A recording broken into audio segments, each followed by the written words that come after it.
രേണു സുധി വളർത്തുമകൻ കിച്ചു ഇവർ തമ്മിലുള്ള പ്രശ്നം ഇപ്പോൾ സമൂഹ മാധ്യമങ്ങൾ ഏറ്റെടുത്തിരിക്കുകയാണ്. അതോടുകൂടി സംഗതി വേറെ ലെവലായി മാറി.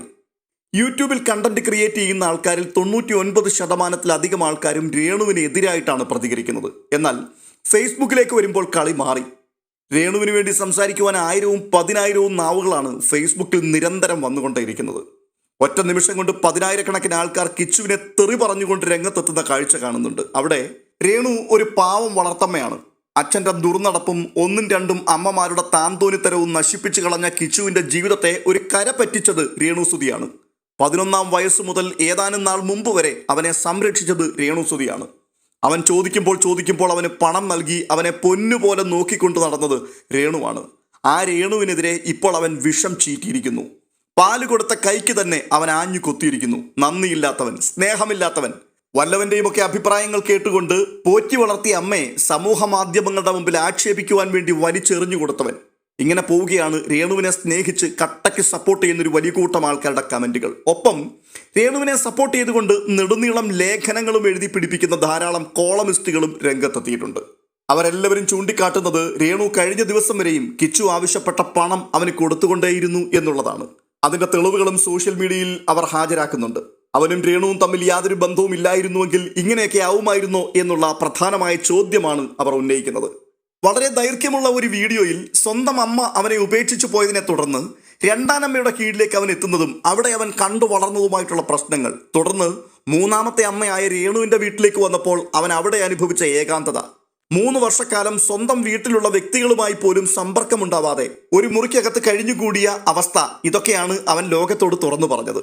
20% മാത്രമേ അവൻ സംസാരിച്ചിട്ടുള്ളൂ. ഇനിയും 80% പറയുവാനുണ്ട് എന്നുകൂടി പറയുമ്പോൾ മാക്സിമം വിവാദം ഉണ്ടാകാതിരിക്കത്തക്കവണ്ണമാണ് ആ കുട്ടി സംസാരിച്ചത് എന്നുള്ളതും വ്യക്തമാണ്. എന്നിട്ടും അവനെ ആക്രമിക്കുവാൻ ഒരു കൂട്ടം ആൾക്കാർ ഒരുമ്പെട്ടിറങ്ങിയിരിക്കുന്നു. ഇവിടെ നമ്മളൊരു കാര്യം മനസ്സിലാക്കേണ്ടത്, കിച്ചു പറയുന്നത് 1.5 വയസ്സ് പ്രായമുള്ളപ്പോൾ സ്വന്തം അമ്മ അവനെ ഉപേക്ഷിച്ചു പോയി എന്നാണ്. അങ്ങനെയാണെങ്കിൽ പെറ്റമ്മയിൽ നിന്നും അധികം സ്നേഹം അവന് ഓർത്തിരിക്കത്തക്കവണ്ണം ലഭിച്ചിട്ടുണ്ടാവില്ല. അത് വളരെ വ്യക്തമാണ്. എങ്കിലും ആ തള്ള അവനെ ദ്രോഹിച്ചിട്ടുണ്ടാകാൻ സാധ്യതയില്ല. അവൻ വളരെ കുഞ്ഞുകുട്ടിയല്ലേ. പിന്നെയുള്ളത് രണ്ടാനമ്മയായ വീണയാണ്. അവരിൽ നിന്നും തിക്താനുഭവങ്ങൾ എന്തെങ്കിലും അവനുണ്ടായതായിട്ട് കഴിഞ്ഞ വീഡിയോയിലൊന്നും അവൻ പരാമർശിച്ചിട്ടില്ല. അച്ഛനും രണ്ടാനമ്മയും തമ്മിൽ നിരന്തരം കലഹമായിരുന്നു എന്നവൻ പറഞ്ഞിട്ടുണ്ട്. ഏത് നിമിഷവും അടി അടി അടി, ഇതാണ് അവൻ അതിന് കൊടുത്ത വ്യാഖ്യാനം. ഇതിനു മുൻപ് രേണു സുധിയുടെ 2ാം വിവാഹത്തോടുള്ള ബന്ധത്തിൽ സമൂഹ മാധ്യമത്തിൽ ഇതിനേക്കാൾ വലിയ രീതിയിൽ പ്രശ്നങ്ങൾ പൊട്ടിപ്പുറപ്പെട്ടപ്പോൾ ഈ വീണ എന്ന സ്ത്രീ പരസ്യമായി രംഗത്ത് വരികയും കുറേ കാര്യങ്ങൾ ഇതേക്കുറിച്ച് വെളിപ്പെടുത്തുകയും ചെയ്തു. അതിൽ കിച്ചുവിനെ കുറിച്ചുള്ള പരാമർശങ്ങൾ തീരെ കുറവായിരുന്നു. കാരണം അവർ തന്നെ പറഞ്ഞിട്ടുണ്ട്, കിച്ചു ആ സമയത്ത് ഇവർക്കൊപ്പമായിരുന്നില്ല, സുധിയുടെ വീട്ടിലായിരുന്നുവെന്ന്. വല്ലപ്പോഴും കുട്ടിയെ കാണും, ഇതിനപ്പുറം മറ്റൊന്നും ഉണ്ടായിരുന്നില്ല. അങ്ങനെയാണെങ്കിൽ വീണ കിച്ചുവിന്റെ രണ്ടാനമ്മയുടെ സ്ഥാനത്തേക്ക് വന്നു എന്നുള്ളത് സാങ്കേതികമായി പറയുവാൻ മാത്രമേ കഴിയുകയുള്ളൂ. കിച്ചുവും വീണയും തമ്മിൽ കാര്യമായ അടുപ്പം ഉണ്ടായിരുന്നതേയില്ല. അതേക്കുറിച്ച് ഇപ്പോൾ കിച്ചു ഓർക്കുന്നതും അവരിരുവരും തമ്മിൽ കൂടുന്ന സമയങ്ങളിലെല്ലാം തല്ലുകൂടുന്ന കാഴ്ചകൾ മാത്രമാണ്. എന്നാൽ 3ാമത്തെ വിവാഹത്തോടു കൂടി കിച്ചു കോട്ടയത്തേക്ക് വരുന്നു. അവിടെ ആദ്യ നാളുകളിൽ വലിയ സന്തോഷമായിരുന്നു. എന്നാൽ പോകെ പോകെ ആദ്യത്തെ സന്തോഷം കെട്ടടങ്ങി. പിന്നീട് കിച്ചു ഒരധികപ്പറ്റായി മാറി എന്നുള്ള കാര്യം അവൻ പറയുന്നുണ്ട്. ഒരു പട്ടിയുടെ വില പോലും അവൻ ആ വീട്ടിൽ ആരും കൊടുത്തിരുന്നില്ല. 3 വർഷക്കാലം അച്ഛനായിരുന്നു അവന് മുറിക്കുള്ളിൽ ഭക്ഷണം കൊണ്ടുവന്ന് കൊടുത്തിരുന്നത്. അച്ഛനോട് വീട്ടിൽ വെച്ച് സംസാരിക്കുന്നതിൽ അവന് ബുദ്ധിമുട്ടുണ്ടായിരുന്നു. കാരണം അമ്മയ്ക്കത് ഇഷ്ടമായിരുന്നില്ല. അച്ഛൻ്റെ കൂടെ ഷൂട്ടിങ്ങിന് പോകുന്നത് അമ്മയ്ക്ക് ഇഷ്ടമല്ലായിരുന്നു. അതിൻ്റെ പേരിൽ ആ വീട്ടിൽ വഴക്കുണ്ടായിട്ടുണ്ട്. ആകെ കൂടി അച്ഛനോട് സംസാരിക്കുവാൻ അവൻ അവസരങ്ങൾ ഉണ്ടാകുന്നത് ഷൂട്ട് നടക്കുന്ന സ്ഥലത്തേക്ക് അവനെ കൂട്ടിപ്പോകുമ്പോൾ മാത്രമായിരുന്നു. പിന്നീട് അവൻ പരാമർശിക്കുന്നത് കോട്ടയത്തെ വീട്ടിലെ ആൾക്കാരൊക്കെ വേറൊരു സ്വഭാവമുള്ള വല്ലാത്ത മനുഷ്യരാണ് എന്നുള്ളതാണ്. ഈ വിഷയങ്ങളൊന്നും രേണു സുധിയെ സപ്പോർട്ട് ചെയ്യുന്ന ആൾക്കാർ പരാമർശിക്കുവാൻ തയ്യാറാകുന്നില്ല, അല്ലെങ്കിൽ കണ്ടതായിട്ട് ഭാവിച്ചിട്ടേ ഇല്ല. ആകെ കൂടി രേണു സുധിയുമായിട്ട് ബന്ധമില്ല എന്ന് പറഞ്ഞതും പിന്നെ ഹോട്ടലിൽ ഭക്ഷണം കഴിച്ച വിഷയവും ഇതൊക്കെയാണ് തെളിവുകൾ നിരത്തി വാദിക്കുവാൻ തയ്യാറാകുന്നത്. ചുരുക്കി പറഞ്ഞാൽ ഇവരെല്ലാം ഒരേ ശബ്ദത്തിൽ വിളിച്ചു പറയുന്നത്, കിച്ചു ഒരിക്കലും ഇങ്ങനൊന്നും സംസാരിക്കാൻ പാടില്ലായിരുന്നു. കാരണം 100, 200, 150 രൂപയൊക്കെ നീ ചോദിക്കുന്ന സമയത്ത് നിന്റെ അക്കൗണ്ടിലേക്ക് അവൾ ഇട്ടു തരുന്നുണ്ടല്ലോ. ആ പിച്ചക്കാശിനെങ്കിലും നീ നന്ദി കാണിക്കണമായിരുന്നു. ഇതാണ് ഫേസ്ബുക്കിലെ വിദഗ്ധരുടെ അഭിപ്രായം. എന്തായാലും ഒട്ടനവധി പോസ്റ്റുകളിൽ ഒരെണ്ണം അത് ഞാൻ നിങ്ങളെ ഒന്ന് വായിച്ചു കേൾപ്പിക്കാം. ഇസൈ എന്ന പേരിലുള്ള മുഖമില്ലാത്ത ഒരു ഐഡിയിൽ നിന്നാണ് ഈ പോസ്റ്റ് വന്നിട്ടുള്ളത്. അവിടെ അവർ പറയുന്നത് ഇങ്ങനെയാണ്: ശകാരിച്ചിട്ടില്ല, തല്ലിയിട്ടില്ല, അവൻ്റെ സ്വാതന്ത്ര്യത്തിൽ ഇടപെട്ടിട്ടില്ല. പിന്നെ എങ്ങനെയാണ് ഈ സ്ത്രീ കിച്ചുവിൻ്റെ ജീവിതം ദുരിതമാക്കിയത്? അവരുടെ ജീവിതവും സാങ്കേതിക പ്രയാസങ്ങൾ കൊണ്ട് ബുദ്ധിമുട്ടിലായിരുന്നു. വാടക വീടായിരുന്നു. പിന്നെ രേണുവിന്റെ ഭർത്താവിന്റെ ചിലവിൽ നക്കിക്കൊണ്ട് ഒരു കൂതറ ഫാമിലിയും. ഇതിനിടയിൽ രേണുവിന് എവിടെയാണ് ഈ ചെക്കനെ താലോലിക്കാൻ നേരം? ഫുൾ ടൈം കമ്പ്യൂട്ടറും പിന്നെ ഡ്രഗ് അഡിക്റ്റുമായ ചെക്കനെ എങ്ങനെ നോക്കാനാണ്? ജനിപ്പിച്ച തന്തയ്ക്കും തള്ളയ്ക്കും പോലും ഇങ്ങനെയുള്ള ചെക്കന്മാരെ നേർവഴിക്ക് നടത്താൻ പറ്റണില്ല. അപ്പോഴാണ് അച്ഛൻ്റെ മൂന്നാം ഭാര്യ ഉണ്ടാക്കാൻ പോന്നെ. വലിയ കഷ്ടപ്പാടില്ലാതെ ചാനലുകാരുടെ സഹായത്തോടെ വിദ്യാഭ്യാസം പൂർത്തിയാക്കാനായി കാണുമല്ലോ. ഇനി ജോലിയെടുത്ത് തിന്ന്. വിക്ടിംഗ് കാർഡ് ഇറക്കി കളിച്ച് ചെറുതാവല്ലേ. അച്ഛൻ്റെ പോലെ നാട് നീളെ കെട്ടി നടക്കാതെ നന്നായി ജീവിക്കാൻ നോക്ക്. പെറ്റതള്ളെ ഉപേക്ഷിച്ചു പോയി. അച്ഛനും നോക്കാൻ നേരം കിട്ടിയില്ല.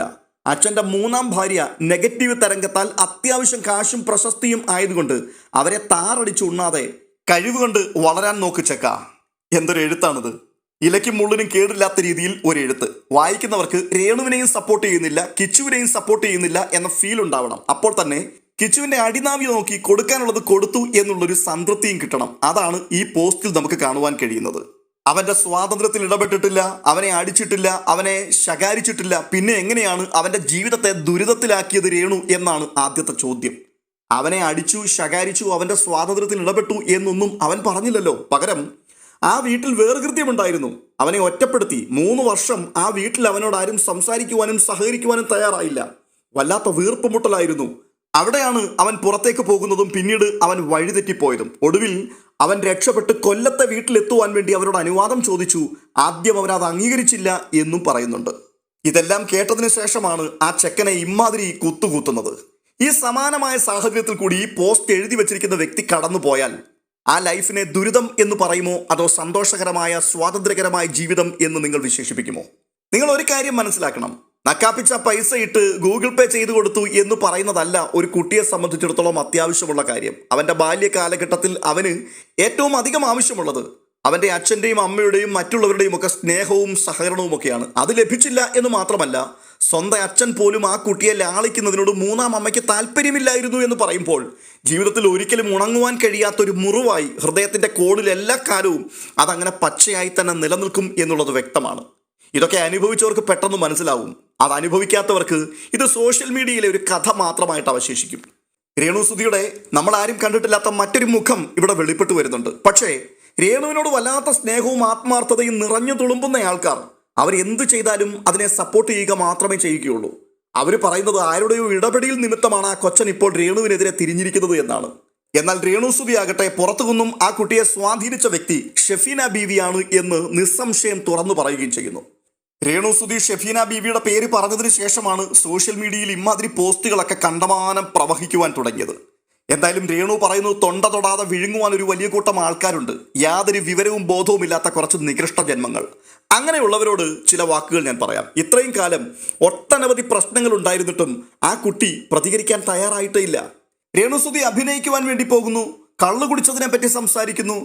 കുടിച്ച കള്ളിന്റെ ബ്രാൻഡ് ഏതായിരുന്നു എന്ന് രേണുസുതി പരസ്യമായി ലോകത്തോട് വിളിച്ചു പറയുന്നു. തുടർന്ന് രേണുവിന് അവിഹിതമുണ്ടായിരുന്നു, അങ്ങനെ അവിഹിതത്തിൽ കൂടി ഗർഭം ധരിച്ചു എന്ന് പറയുന്നു. ആ ഗർഭം അലസിപ്പിച്ചു എന്നുള്ള വാർത്തകൾ വരുന്നു. ഇതിനോട് രേണുസുതി യാതൊരു തരത്തിലും പ്രതികരിക്കാതിരിക്കുന്നു.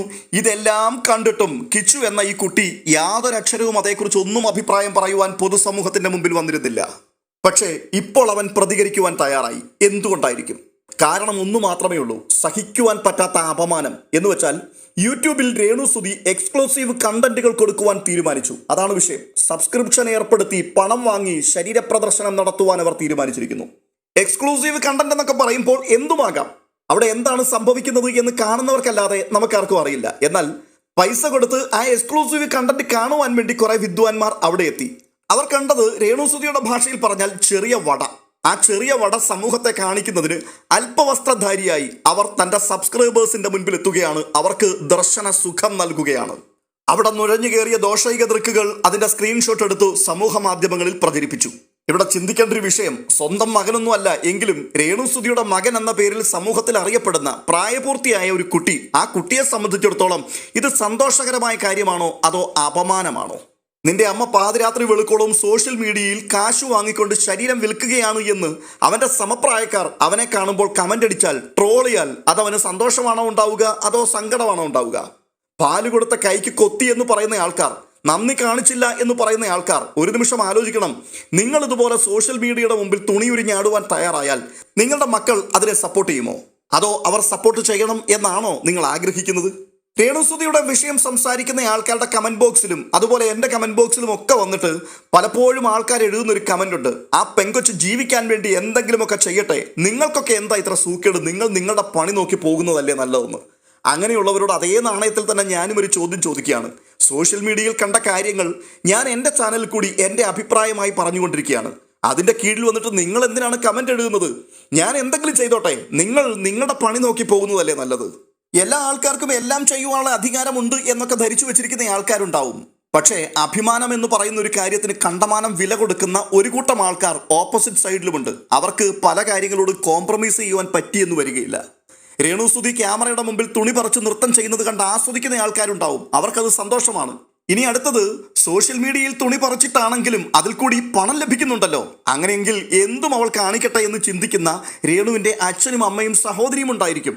പക്ഷേ മകൻ എന്ന പേരിൽ അറിയപ്പെടുന്ന, സമൂഹത്തിൽ ഇറങ്ങി നടക്കുന്ന, അഭിമാനബോധമുള്ള ആ കൊച്ചു ചെക്കനെ സംബന്ധിച്ചിടത്തോളം അത് ഉൾക്കൊള്ളുവാൻ ഒരിക്കലും പറ്റുന്ന കാര്യമല്ല. അതുകൊണ്ട് തന്നെയാണ് ഇത്രയും കാലം മൗനമായിരുന്ന ആ കുട്ടി അപമാന ഭാരത്തിന്റെ നടുക്കടലിലേക്ക് കൂടുതൽ വീണു പോകുന്നതിന് മുൻപ് ആ ബന്ധം മുറിച്ചു കളയാം എന്നുള്ള തീരുമാനത്തിൽ പരസ്യമായി വന്ന് ഇത്രയും കാര്യങ്ങൾ സംസാരിച്ചത്. ഇത് തള്ളിപ്പറച്ചിലാണ്. ഇത് അഭിമാനബോധമുള്ളവന്റെ പ്രതികരണമാണ്. അല്ലാതെ ആരുടെയും ഇഞ്ചക്ഷൻ ഏറ്റുവാങ്ങിയിട്ട് പോറ്റമ്മയെ തള്ളി പറഞ്ഞതല്ല. അല്ല, ഇതൊക്കെ ആരോട് പറയാനാണ്? തലയിൽ തലച്ചോറിന് പകരം പൊതിച്ചോറും വെച്ച് കെട്ടി നടക്കുന്ന കൂപമണ്ഡുകങ്ങളോട് പറഞ്ഞാൽ മനസ്സിലാവുമോ? അവര് ഇപ്പോഴും കിച്ചുവിനെതിരെ കമന്റ് എഴുതുന്ന തിരക്കിലാണ്. പുരോഗമനവാദികൾ എന്നാണ് അവർ അവരെക്കുറിച്ച് ധരിച്ചു വെച്ചിരിക്കുന്നത്. പക്ഷേ പുരോഗമനം എന്ന് വെച്ചാൽ തുണി അഴിച്ച് പരസ്യമായി നൃത്തം ചെയ്യുന്നതിനെ സന്തോഷത്തോടെ നോക്കിക്കാണുക എന്നുള്ളതാണോ? ഇവിടെ കമന്റ് എഴുതുവാൻ വന്ന പല ആൾക്കാരും അനാഥനായിരുന്ന ആ കൊച്ചു കുഞ്ഞിനെ വളർത്തി വലുതാക്കിയ കഥകളൊക്കെയാണ് തള്ളിമറിക്കുന്നത്. കാര്യങ്ങൾ അറിഞ്ഞു വേണം സംസാരിക്കാൻ. 11 വയസ്സുവരെ രേണുസുതി അവൻ്റെ അമ്മയായിരുന്നിട്ടില്ല. ഇപ്പോൾ അവന് 20 വയസ്സുണ്ട്. 11ാമത്തെ വയസ്സിൽ രേണുവിൻ്റെ ഒപ്പം ജീവിച്ചു തുടങ്ങിയ കിച്ചു ആദ്യകാലങ്ങളിലൊക്കെ വലിയ സന്തോഷമായിരുന്നു എന്ന് പറയുന്നുണ്ട്. അങ്ങനെയാണെങ്കിൽ തുടക്കത്തിൽ ഒരു 2-3 വർഷം ചിലപ്പോൾ കുഴപ്പമില്ലാതെ ആയിരിക്കാം മുൻപോട്ട് നീങ്ങിയിട്ടുള്ളത്. പതിയെ പതിയെ അവിടുത്തെ സ്ഥിതി മാറി. 3 വർഷക്കാലത്തെ അവഗണനയുടെ കഥ അവൻ പറയുന്നുണ്ട്. ഇപ്പോൾ അവൻ വിട്ടുപോയിട്ട് ഏകദേശം 2 വർഷമെങ്കിലും ആയിട്ടുണ്ടാവാം. ചുരുക്കി പറഞ്ഞാൽ 9 വർഷത്തെ കഥയാണ്. ഇതിൽ കുറഞ്ഞത് 7 വർഷം മാത്രമാണ് രേണുസുതിയുടെ കൂടെ കിച്ചു ഉണ്ടായിരുന്നത് എന്ന് ഊഹിക്കാം. ഈ 7ൽ 3 വർഷം ഏകാന്തതയുടെയും ഒറ്റപ്പെടലിന്റെയും കാലമായിരുന്നു. പിന്നെയുള്ള വെറും 4 വർഷം മാത്രമാണ് സന്തോഷത്തിന്റെയും സമാധാനത്തിന്റെയും ഈ പറഞ്ഞ ഉല്ലാസത്തിന്റെയും ഒക്കെ ഉത്തുംഗ ശൃംഖത്തിലേക്ക് അവനെ തള്ളിക്കയറ്റിവിട്ട കഥകൾ. അതിനുള്ള നന്ദി എന്തുകൊണ്ട് കാണിച്ചില്ല എന്നാണ് ഈ പറയുന്ന ആൾക്കാർ ചോദിക്കുന്നത്. ഫാദർ നോബിൾ ഫിലിപ്പ് കൊടുത്ത സ്ഥലവും വീടും ഉണ്ടല്ലോ, കിച്ചുവിന്റെ കൂടെ പേരിലുള്ളതാണ്. ആ വീട്ടിൽ അവൻ താമസിക്കുന്നില്ല. അവന് കൂടി അർഹതപ്പെട്ട വീട്ടിൽ അർഹതയില്ലാത്ത ഒരു കൂട്ടം ആൾക്കാർ അട്ടിപ്പേർ അവകാശം പറഞ്ഞു വന്ന് കിടപ്പുണ്ടല്ലോ. അതിൻ്റെ വാടകയുടെ ഒരു 1/4 ഭാഗം പോലും കൂട്ടിയാൽ ഈ പറഞ്ഞ ഗൂഗിൾ പേ ചെയ്തു കൊടുത്ത 10ഉം 150ഉം കൂട്ടി വെച്ചാൽ തികയില്ല കേട്ടോ. ചെറിയ പ്രായത്തിനുള്ളിൽ അവൻ അനുഭവിച്ച കാര്യങ്ങൾ അവൻ വന്ന് സമൂഹത്തോട് തുറന്നു പറഞ്ഞു. അതാണ് ഇപ്പോഴത്തെ ഏറ്റവും വലിയ തെറ്റ്. കുറച്ചുനാൾ മുമ്പ് വരെ ഫേസ്ബുക്കിൽ കാണുവാൻ കഴിഞ്ഞ പ്രധാനപ്പെട്ട കമന്റ്, കിച്ചു ഒന്നും പറയുന്നില്ല, അവനൊരാണായിട്ട് ആണത്തമില്ലാത്ത നാറി, നീ എന്തുകൊണ്ടാണ് നാവെടുത്ത് പറയാതിരിക്കുന്നത്? നിന്റെ അമ്മ ഈ അഴിഞ്ഞാടി നടക്കുന്നത് കണ്ടിട്ട് നിനക്ക് നാണമില്ലേ ഇങ്ങനെ ഇളിച്ചുകൊണ്ട് ക്യാമറ തുറന്നു വെച്ചുകൊണ്ടിരിക്കാൻ? ഇതൊക്കെയായിരുന്നു ഒരു കൂട്ടം ആൾക്കാർ ചോദിച്ചുകൊണ്ടിരുന്നത്. എന്നാൽ ഇപ്പോൾ അവൻ നിങ്ങൾ പറഞ്ഞതുപോലെ നാവെടുത്ത് സംസാരിച്ചു. അവൻ സംസാരിക്കാൻ തുടങ്ങിയപ്പോൾ അവൻ ഭൂലോകത്തെ എമ്മാടിയും മയക്കുമരുന്ന് ലോബിയുടെ അടിമയും നന്ദിയില്ലാത്ത വൃത്തികെട്ടവനുമായി മാറി. ഇതാണ് മലയാളിയുടെ സോഷ്യൽ മീഡിയ സംസ്കാരം.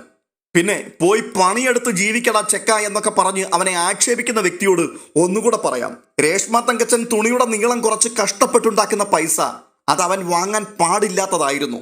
അവിടെ ഞാൻ നിങ്ങളുടെ കൂടെ തന്നെയാണ്. അതിനേക്കാൾ നല്ലത് അവൻ പോയി ചാകുന്നതാണ്. അല്ല എങ്കിൽ അവൻ പണിയെടുത്ത് തന്നെ ജീവിക്കട്ടെ. ഫേസ്ബുക്കിൽ കണ്ട മറ്റൊരു കമന്റ് കൂടി ഞാൻ വായിക്കാം. ഏതോ ഒരു ശോഭന മോഹനാണ് എഴുതിയിരിക്കുന്നത്. കിച്ചു മോനെ, നീ ചെയ്തത് ഒട്ടും ശരിയായില്ല. കാരണം എന്തെന്ന് വെച്ചാൽ എത്രയോ മക്കളെ ഇട്ടിട്ട് മറ്റുള്ളവരുടെ കൂടെ പോകുന്ന സ്ത്രീകളുണ്ട്. നിന്റെ പപ്പ മരിച്ചതിന് ശേഷവും നിങ്ങളെ അവൾ നോക്കിയില്ലേ? മോനെ, 1 രൂപയെങ്കിലും കൈപ്പറ്റിയിട്ടുണ്ടെങ്കിൽ അതിൻ്റെ പേരാണ് കടപ്പാട്. നീ ബ്ലോഗർമാർക്ക് രേണുവിനെ ഇട്ടുകൊടുത്തത് ഒട്ടും ശരിയായില്ല. അവർ വേറെ ആരുടെയും കൂടെ പോയില്ലല്ലോ. അവർക്ക് പറ്റാവുന്ന ജോലി അവർ ചെയ്യുന്നു. പിന്നെ ആ കുഞ്ഞു കൊച്ചിനെ നോക്കേണ്ട കടമയില്ലേ? അതിനെ അവർ അമ്മയുടെ അപ്പനെ ഏൽപ്പിച്ചു. അതിനെന്താണ് തെറ്റ്? അതുകൊണ്ട് ഒരിക്കലും ഇങ്ങനെയൊന്നും ചെയ്യരുത് കുട്ടി. എത്ര മഹത്തരമായ കമന്റാണ്. 1 രൂപയെങ്കിലും വാങ്ങിയിട്ടുണ്ടെങ്കിൽ നന്ദി കാണിക്കണം, അതാണ് കടപ്പാട്. പിന്നെ ഇതിനിടയിൽ തുണി പറിച്ചു കളഞ്ഞ് നഗ്നനൃത്തം ചെയ്താലും വേശ്യാവൃത്തി ചെയ്താലും അത് തെറ്റാണ് എന്ന് പറയരുത്. പറഞ്ഞാൽ നീ കുരുത്തം കെട്ടവനാകും, നന്ദിയില്ലാത്തവനാവും, കടപ്പാടില്ലാത്തവനും വൃത്തികെട്ടവനുമാവും. എന്തൊരു ലോകമാണിത്! അമ്മയ്ക്ക് ഇഷ്ടമുള്ള പണി ചെയ്യ്, ഞങ്ങൾ കട്ടയ്ക്ക് കൂടെയുണ്ട് എന്ന് പറഞ്ഞ് ഈ വട കാണിക്കലും മറ്റും പലതും ലോകത്തെ കാണിച്ച് കാശുണ്ടാക്കലുമായ പരിപാടികൾക്ക് കൂട്ടു നിൽക്കണമായിരുന്നു. അങ്ങനെയായിരുന്നുവെങ്കിൽ കിച്ചു നല്ല കുട്ടിയായിരുന്നേനെ. അടുത്തത് വത്സല നായർ എന്നൊരാളുടെ കമന്റാണ്. ഇനിയും അമ്മയുടെ പുറകെ നടന്ന് പൈസ ചോദിക്കരുത്. നിന്നെ നോക്കിയാലും ഇല്ലെങ്കിലും നിന്നെ കൊണ്ട് അമ്മയ്ക്ക് കൊടുക്കാൻ കഴിയുന്നതിലും അധികം നീ ഇപ്പോൾ കൊടുത്തു കഴിഞ്ഞു. ഈ ലോകം മൊത്തം അറിഞ്ഞു. ഇനി മതിയാക്ക്. എന്തെങ്കിലും പ്രശ്നമുണ്ടെങ്കിൽ വീട്ടിൽ പറഞ്ഞ് പരിഹരിക്കുക. നാണമില്ലല്ലോടെ നിനക്ക്. 10 ലൈക്കിന് വേണ്ടി സ്വന്തം അമ്മയെ തള്ളി പറഞ്ഞ കുരുത്തം കെട്ട മോനാണ് നീ. അവൾ എന്തെങ്കിലും തെറ്റ് ചെയ്തിട്ടുണ്ടെങ്കിൽ അവളുടെ പ്രായത്തിന്റെ അറിവില്ലായ്മയായി കരുതാനേ പറ്റത്തുള്ളൂ. ഇതിൽ നീയാണ് മോശക്കാരനായത്. കൊള്ളാം, അടിപൊളിയായിരിക്കുന്നു. രേണുസുതി എന്തെങ്കിലും തെറ്റ് ചെയ്തിട്ടുണ്ടെങ്കിൽ അവളുടെ പ്രായത്തിന്റെ അറിവില്ലായ്മയായി കരുതുവാനേ പറ്റൂ. അത് ക്ഷമിക്കേണ്ടത് ആരുടെ കടമയാണ്? കിച്ചുവിന്റെ കടമയാണ്. കാരണം രേണുവിനേക്കാളും പ്രായവും പക്വതയും കൂടുതലുള്ളത് കിച്ചുവിന് തന്നെയാണല്ലോ. സത്യത്തിൽ രേണുസുതി ഇള്ളാക്കുഞ്ഞാണ്. അതുകൊണ്ട് തന്നെ ഇതിനെയെല്ലാം ബാല്യ ചാബല്യങ്ങളായി കരുതുക, അങ്ങ് വിട്ടുകളഞ്ഞിക്കുക. അതാണ് അഭികാമ്യം. ഈ കമന്റ് എഴുതിയ ആളിന് അല്പം പോലും നാണമില്ലേ എന്നാണ് എനിക്ക് ചോദിക്കാനുള്ളത്. അവൾ തെറ്റ് ചെയ്തിട്ടുണ്ടെങ്കിൽ അത് അവളുടെ പ്രായത്തിന്റെ അറിവില്ലായ്മയായി കരുതിയാൽ മതിയെന്ന്. എന്തായാലും ചെയ്യുന്നത് തെറ്റാണ് എന്ന് സമ്മതിക്കാൻ കഴിഞ്ഞല്ലോ, അത് തന്നെ വലിയ കാര്യം. അല്ല, ഇനിയിപ്പോൾ ഈ അറിവില്ലായ്മയുടെ പ്രായമൊക്കെ മാറിയിട്ട് ഈ തള്ള പക്വതയിലേക്ക് എത്താൻ എത്ര കാലം എടുക്കും? കിച്ചുവും സമൂഹവും എത്ര കാലം അത് കാണാൻ വേണ്ടി കാത്തിരിക്കേണ്ടി വരും? ഒരു 10-60 വയസ്സെങ്കിലും എത്തുമ്പോൾ ഈ ബാല്യചാബല്യങ്ങളൊക്കെ മാറിയിട്ട് പക്വതയിലേക്ക് ഇയാൾ എത്തുമോ? അതിനുള്ള സാധ്യത തള്ളിക്കളയാൻ കഴിയില്ല. അന്നും പക്വത എത്തിയില്ലെങ്കിലും ഈ പരിപാടികളൊക്കെ നിർത്തേണ്ടതായിട്ട് വരും. കാരണം തൊലിയൊക്കെ ചുക്കിച്ചുളിഞ്ഞ് യൗവനമൊക്കെ നഷ്ടപ്പെട്ട് ഉണങ്ങി കൊറ്റനടിച്ചു കഴിയുമ്പോൾ പിന്നെ ആരാണ് സബ്സ്ക്രൈബ് ചെയ്ത് എക്സ്ക്ലൂസീവ് കണ്ടന്റ് ഒക്കെ നോക്കി വരുന്നത്? അന്നേരം അവർക്ക് വേറെ ആളെ കിട്ടും. അപ്പോൾ പിന്നെ പക്വത എത്തിയില്ലെങ്കിലും ആ സമയത്തേക്ക് അവസാനിപ്പിച്ചേ പറ്റൂ. കൂടുതലൊന്നും പറയുന്നില്ല. എന്തായാലും രേണുസുതിയെ സപ്പോർട്ട് ചെയ്യുവാൻ സോഷ്യൽ മീഡിയയിൽ അണിനിരക്കുന്ന ആരാധക സമൂഹത്തെ കാണുമ്പോൾ ഒരു കാര്യം വ്യക്തമാവുകയാണ്. തുണി പറിച്ച് കളഞ്ഞ് ക്യാമറയുടെ മുമ്പിൽ ആറാട്ട് നടത്തുന്നത് കാണുവാൻ ഇഷ്ടപ്പെടുന്നവരും അതിനെ സബ്സ്ക്രൈബ് ചെയ്തവരുമാണ് നിങ്ങൾ. നിങ്ങൾക്ക് മാത്രമേ ഇങ്ങനെയുള്ള കാര്യങ്ങളെ സപ്പോർട്ട് ചെയ്യുവാൻ പറ്റൂ. അവിടെ കിച്ചു പറഞ്ഞ വാക്കുകൾ കുറ്റകരമാണ്, നന്ദിയില്ലായ്മയാണ്, പക്ക പോക്രിത്തരമാണ്.